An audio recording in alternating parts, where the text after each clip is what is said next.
What's going on, everybody? RJ Ochoa here from SB Nation's bloggingtheboys.com. Hope all is well wherever you are. Hope you're happy, safe, healthy. And I would like to say at the very beginning, because I have not been able to say these words to you all too often this 2024 Dallas Cowboys season, happy Victory Polo Monday. The Dallas Cowboys won on Sunday, which means the day after, typically a Monday. We sometimes do this on Tuesdays or Fridays or Sundays, the rare Saturday night game. The day after Dallas Cowboys game is Victory Polo Monday. You put on a polo or a t-shirt or a cap, or you paint your fingernails or something. You don't even have to wear anything, but you sing a Dallas Cowboys song in your heart. You take a selfie. You tag me on Twitter, Instagram, Threads, TikTok, whatever the case may be. You can follow me on any one of those places. Yeah, here is the information on how to do that at RJ Ochoa, Twitter, Instagram, Threads, RJ.Ochoa on TikTok, of course. RJ.Ochoa at SBNation.com is how you email me. And we celebrate. We enjoy, because that is why we're here. We have a lot of common interests, you and I, whoever you are, right? Sometimes we root for different teams that we have in common. Sometimes, I run into the rare Dallas Cowboys and Houston Astros fan, or the rare Dallas Cowboys and Arizona State Sun Devils fan, or the rare Dallas Cowboys and San Antonio Spurs fan. There are a lot of us who root for the Dallas Cowboys and Manchester United. I understand the rep that comes with that. But that being said, this is the one thing that unites us all. And it is Victory Polo Monday, and we're going to celebrate. We're going to enjoy. We're going to have polos on as we discuss what we came here to discuss. And it's the day after the game, obviously, as it is Victory Polo Monday. It's Monday, November 25th, 2024, almost 2 p.m. Central Standard Time as I put this video together for you. Something I do every week, and you know this by now. It is day after thoughts. And this is, I think, a more helpful exercise after the Cowboys lose. So we are very well versed in it this year. But what I like to do is kind of take a day or a night to sleep, right? And to make sure that I have assessed the game, I have let everything marinate, I have let everything sit in the proper way, and so that I can kind of come to terms and approach things with an objective of a lens as possible, which is again the whole genesis of the idea. I do write an article along these same lines, so you can make sure to check that out at bloggingtheboys.com, where you can find all sorts of wonderful content that our wonderful staff puts together. I also do a fancy, I think it's fancy, little graphic that you can check out on Instagram or TikTok as well. But that being said, let's go ahead and get to them. Number one, and this is the most divisive one these days, I understand. It is okay to root for the team or the tank. There is no wrong answer. I'm going to focus on the last end of this to start, because I am a big believer in this. All right. I am very fortunate to get to do what I do, and very fortunate that I'm able to be a fan as I do what I do for a living. And I don't take that for granted. That being said, there is no wrong way to be a fan. Don't let anybody ever tell you this. Don't let anybody tell you that a real fan does this. Don't let anybody ever say a real fan acts this way or acts that way, or you're not acting like a real fan. You are a real fan. All right. You don't have to live within certain boundaries or certain guidelines to be defined or regarded as a real fan. So if you're rooting for the Cowboys to pull off the impossible and make the playoffs, or if you're rooting for the tank because you want the best possible draft pick, that's fine. I don't believe either one are wrong. I understand the merits of wanting to tank, and there are some people who, as a result of this, and if you somehow don't know what I mean, obviously we all generally on most levels believe that this season is lost for the Cowboys, and therefore the kind of consensus is that the best possible set of draft picks is what the Cowboys would need for the future to get out of this hellhole, and obviously not have to revisit it for a very, very long time, if ever. You get the kind of logic behind that. We all understand the logic. You don't have to explain the logic to the non-tankers here. That's just not that much fun to me. I'm sorry. I consider myself a very logical person. I'm a very data-driven person. I'm somebody who, likes to measure things objectively with facts and with evidence and with information. But I'm also a sports fan, and I can't let go of the kid in me that just lives and dies with the Dallas Cowboys and how they play and how they perform. And I offered some thoughts about this in the postgame show when the emotions were really running high. But if you want to root for that, I mean, go for it. There's no wrong way. And some people get so lost in the weeds of this, so they say, even if you're against, or even if you want to tank, how do you know the Cowboys are going to pick the right person? Don't even go that far into this. All right. Again, I'm not trying to tell you what to do. I'm trying to tell you to have some peace with whatever decision you ultimately want to come to, because I felt, and maybe you don't agree, maybe you do agree, but I felt a way on Sunday watching this win, this chaotic win that I hadn't felt in a very long time.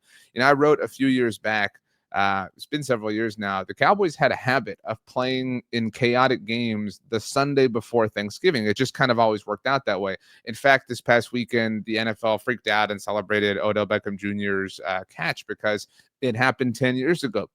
That was a game, first and foremost, that the New York Giants lost, and second most, I don't think that's a phrase, but second most, that the Dallas Cowboys won. The Dallas Cowboys won that game, and that catch gets all the love. And they not only won that game, they won that game with an incredible moment at the very end when Tyron Smith completely owned Jason Pierre-Paul, and Tony Romo found Des Bryant in the back of the end zone, and the Cowboys continued their magical 2014 season that, if you had not connected the dots based on what I just said, is 10 years old. And I'm not ready to reckon with that reality on the 10-year anniversary of when Des caught it coming up in a couple of months. But that being said, you know, it was a chaotic game, and it was fun, and it was crazy. And I think, I mean, the just starting and stopping of emotions from, obviously, it felt like Cooper Rush and Luke Schoonmaker put the game on ice, and the Terry McLaurin touchdown, and the Cavante Turpin, and the, Wanye Thomas. I still think he should have gone down. That's one thing where I will say I disagree with, but whatever. I'm open to the fact that we can have different opinions. But that being said, it's just, there's nothing like it. And a lot of people travel obviously this week, and a lot of people congregate and get together, and I would assume, and obviously everybody's different, everybody familial, all your familial units, but for the most part you're probably around at least one other Cowboys fan. Growing up, for me, I always went to my aunt and uncle. Shout out to my auntie Linda, I love you so much, Aunt Linda.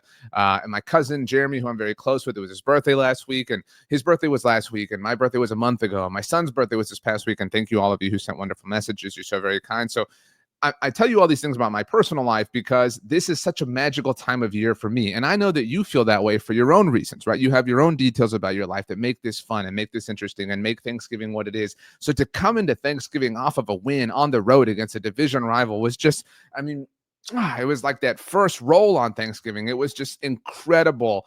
And did the Cowboys cost themselves in draft position in a theoretical sense? Absolutely. But I do not care. If you do care, I'm sorry. I don't mean that rudely.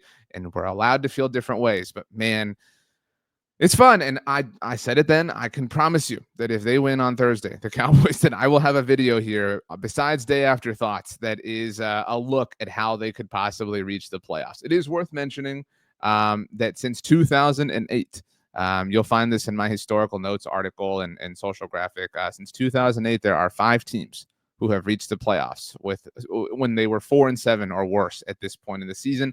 There has been one in each of the last 2 years. The Tampa Bay Buccaneers last year were 4-7, and the Jacksonville Jaguars 2 years ago, for those Jaguars would obviously beat the Cowboys at a certain point, but they were 4-7. Now, it's worth mentioning within that each of those teams, all 5 that I actually mentioned, there was the Chargers in 2008. There's obviously the Panthers along that way. They all won their division, and it was obviously always a subpar division. So the Cowboys don't look like they're going to have that opportunity because the Eagles are 9-2. There's just no way the Cowboys are going to win the NFC East, but it's still mathematically possible. That being said, let's move on to Day After Thought number 2. I know this is kind of long, but that's what we're here for. There is something especially impressive about standing tall when everyone has counted you out like this. ESPN's Todd Archer had an incredible statistic that came out in the aftermath of the game on Sunday. And sometimes when that happens, I know we can miss things because there's so much happening all at once. I did write an article about this, but shout out to Todd Archer. The Cowboys, ESPN bet, there's different sports books, obviously, but ESPN bet closed with the Cowboys as 10.5-point underdogs for this game. They obviously won, the Cowboys. So they covered, beyond that and won outright. It was the largest spread that the Cowboys were underdogs as. It's a really horrible way to put it. It was the largest line in which the Cowboys were an underdog in over 14 years. The last time the Cowboys were that big of an underdog was on the road against the New York Giants in 2010, obviously 14 years ago, and they upset them, the Cowboys, they did. And we don't have to talk about that game because that was the moment where I think a lot of us were like, well, they got to hire Jason Garrett, and we were wrong then, like we might be wrong about some things now. But that being said, so they were double-digit underdogs. Holy crap. They were on the road, which makes things difficult in and of itself. They were against a division rival, and I know that you've heard a million times, you could throw out the records when the division rivals play. These Cowboys at Washington, they know each other very well. So all right, they had that going on, which I guess worked in the Cowboys' benefit. They're facing Dan Quinn, and look, if you have been watching me for a long time, listening to me, you know that I was ready to move on from Dan Quinn. I was ready. It's almost been a year. It was after the Seattle win last year on Thursday Night Football when I said in our post-game show and everywhere that I could, said, I'm out. I'm ready to move on. And then Buffalo happened, Miami happened, the playoffs happened. I was ready to move on. That wasn't an indictment against Dan Quinn. It was just a matter of, I think that this has run its course here with this team.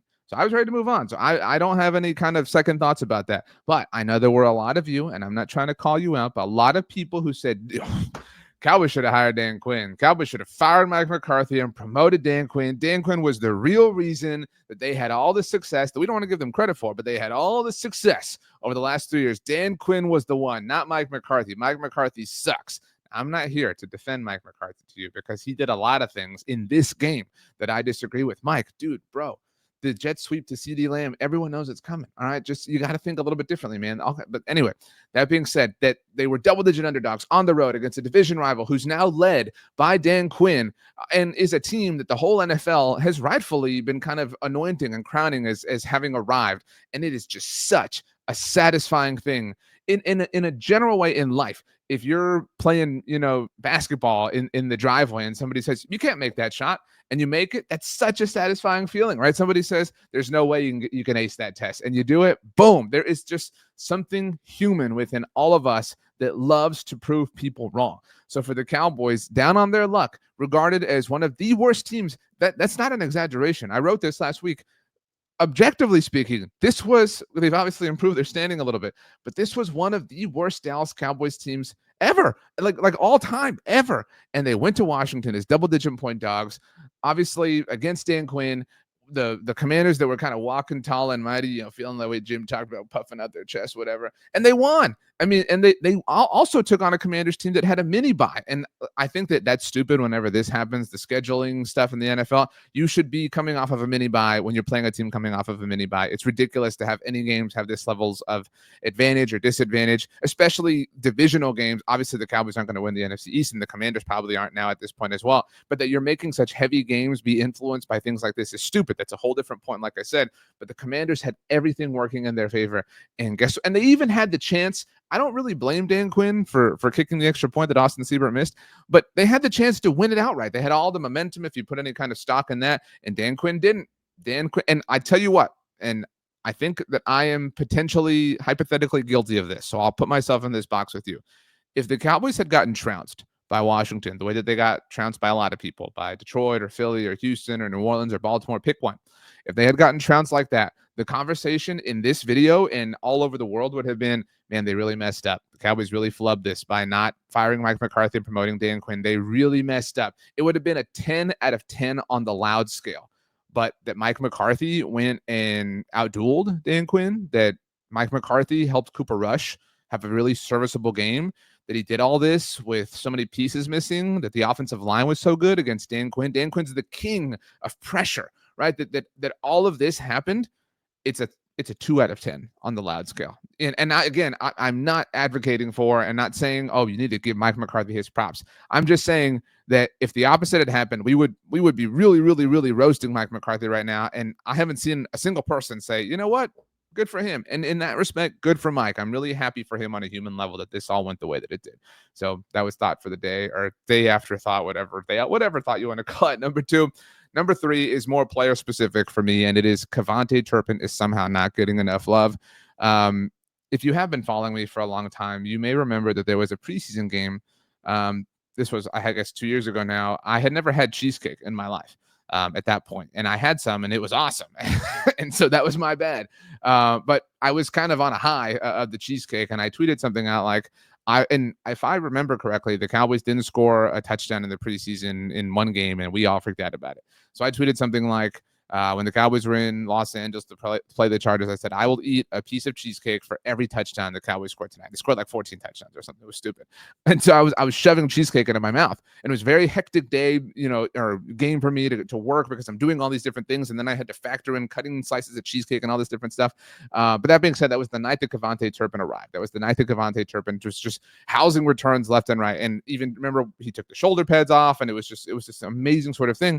And I feel like we made a bigger deal about KaVontae Turpin that night than we are doing right now. I know that Turpin's obviously played a lot, and he's had some great moments, and he's had some touchdowns and things like that. But did you know this was actually his first kickoff return for a touchdown ever? I think there's been a bit of a Nelson Mandela effect, to where people think that that's happened before. No, this was literally his first kickoff return for a touchdown ever. And it was literally 1 week after he registered the fastest play in the NFL this season. Hand up, I have not been a believer in Cavante Turpin as an actual tried and true legitimate offensive weapon. And I recognize that what I'm now advocating for and talking about wasn't even a play that occurred on offense. I have always, like everybody else since that preseason game, regarded him as somebody who can contribute on special teams. But even then, we hadn't seen it. We hadn't cashed in. There hadn't been points associated with, obviously, a kick return. He's obviously returned punts before.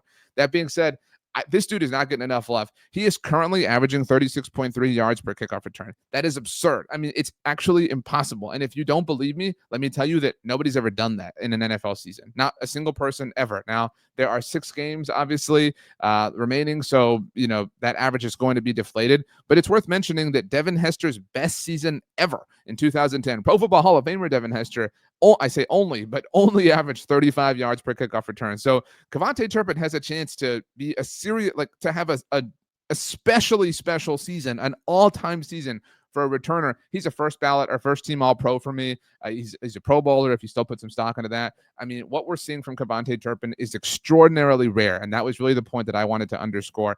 And I don't know, we could kind of look at this, but I feel like we all thought very early in the return, he's gone. Like that, I mean, it was not, sometimes a return happens and it's not till they kind of break free and they just have 40 yards of nothing in front of them that you're like, oh, he's gone.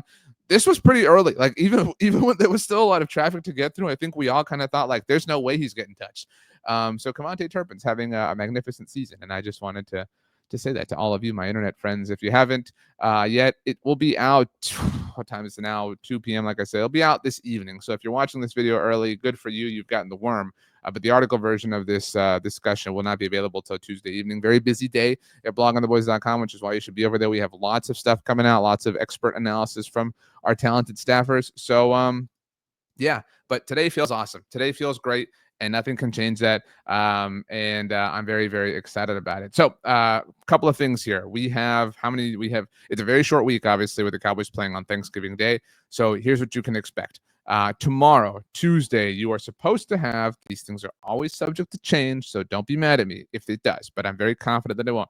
You're supposed to have a very special interview. I'm truly honored for the interview that we're going to have for you here at Blogging the Boys on Tuesday. So be on the lookout for that. Obviously, it will be very Thanksgiving-y, so I'm very excited. It's really topical, obviously. This week's going to be a lot of fun, so be ready for that. We will also, between now and Thursdays, that means just 2 more days left, we'll have a Madden simulation coming out. We'll have Dallas Cowboys in Espanol. Hola, mis amigos y mis amigas. And we'll also have my chat with SB Nation's Ed Valentine. Ed is the me from our New York Giants website, Big Blue View. Can't wait to talk to Ed about the state of the Giants. So lots coming out, which is why you should subscribe right here to the Blogging the Boys YouTube channel so you don't miss any single thing. If you want to turn on alerts, that's fine. If you don't, hey, no sweat off my back either. If you want to leave a comment down below, those things help us make sure the algorithm is nice and happy. If you want to follow me on social media, you can do so. Twitter, Instagram, Threads at RJ Ochoa, TikTok, RJ.Ochoa. I don't know my Blue Sky name. It's very complicated, but I'm there as well if you want to find me. You can send me an email, rj.ochoa@sbnation.com, or you can just be happy. That's really all I want for you. So happy Victory Polo Monday to you, to yours, to everyone, to all people, except for Washington because they're losers. And thank you so much for hanging out, everybody. We will, I guess that's kind of it. Let's just, whoops, I almost hit a button. That was really terrifying. And I almost upset Bear, who's asleep down underneath the desk. Thanks so much for hanging out, everybody. See you next time. Oh, no, I put the wrong thing up. Oh, my gosh. Now I got to close it out. It's okay, Bear. It's okay, honey. Let's do it right. Thanks so much for hanging out, everybody. Appreciate your time. And, see you next time.